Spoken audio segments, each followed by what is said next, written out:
What are we going to see on February 27th, Pokemon Day 30? Well, possibly Gen 10.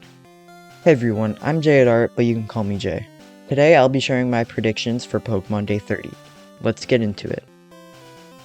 Alright, so I'll go in semi-presented order, meaning mobile games first, and then console and heavy hitters second. Our first stop is Pokemon Sleep. I wanted to draw something for this, but didn't have any Pokemon in mind, so I fell back on the idea of it being the 30th anniversary. Pokemon number 30 is a Nidorina, so for Pokemon Sleep, I drew a sleeping Nidorina and a sleeping Nidoking. These two had zero official sleeping animations as far as I was looking. So for Nidorina, I used some fan art, and for Nidoking, I used the TCG Pocket full art card, where it is laying down on the ground. Like I said last year, I really like this style and would like to draw in it more often. Here's the Pokemon Sleep entry, the Nidoran lines. Let's move on to the next entry. Next is Pokemon TCG Pocket. When I first thought of regions that haven't gotten any sets, for some reason I only thought of Galar, so I made a Galar set. I'm really bad at mimicking 3D Pokemon renders in a 2D space, so that's why this pack art doesn't look the greatest. It's called Kingdoms of Mystery and would have 2 packs, Zacian and Zamazenta. I didn't feel like doing both pack arts since I didn't have much fun making the Zamazenta pack art, and my deadline was coming up close, so I just drew the Zacian pack art. For the TCG Pocket entry, Kingdoms of Mystery, Zacian.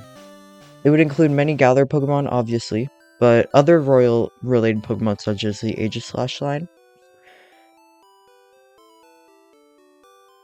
Next up, we move on to our console entries. First is the final update about Pokopia. I made this drawing before I heard that some creators already got a preview of the game, meaning there most likely won't be any more big additions, but a man can dream. I wanted to make a dash form for Ditto so that the player could roam around the island quicker. The dash form is a Dodrio and has an interesting concept.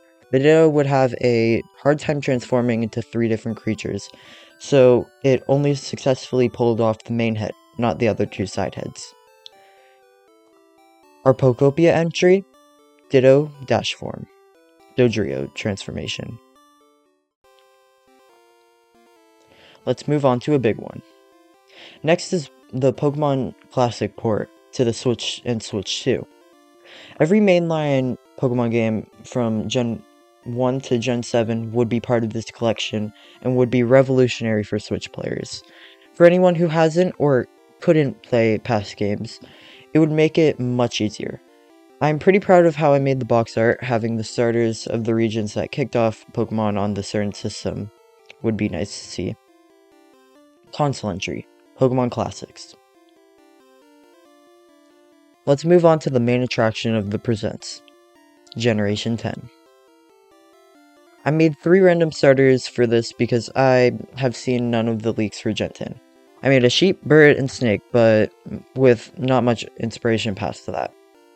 I won't show the time lapses because it would take too much time in this video and make me have to work harder on the editing.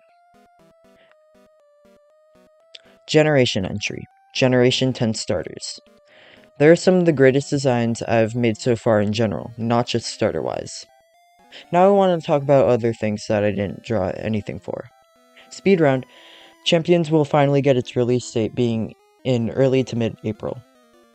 Pokemon Masters EX will get a new trainer in Pokemon Duo, maybe someone from Gen 9. Pokemon Go will have a new event and big raid hour planned for later that day. Cafe Remix will get a new Pokemon/employee to work at the cafe and some new foods to make. Pokemon Friends will get a new update. Yes, Pokemon Friends. You know, the random game they decided to announce last year? Yeah, that one. Finally, and probably the least likely, a new mobile game. I don't know what it would be about, but it could happen at this point.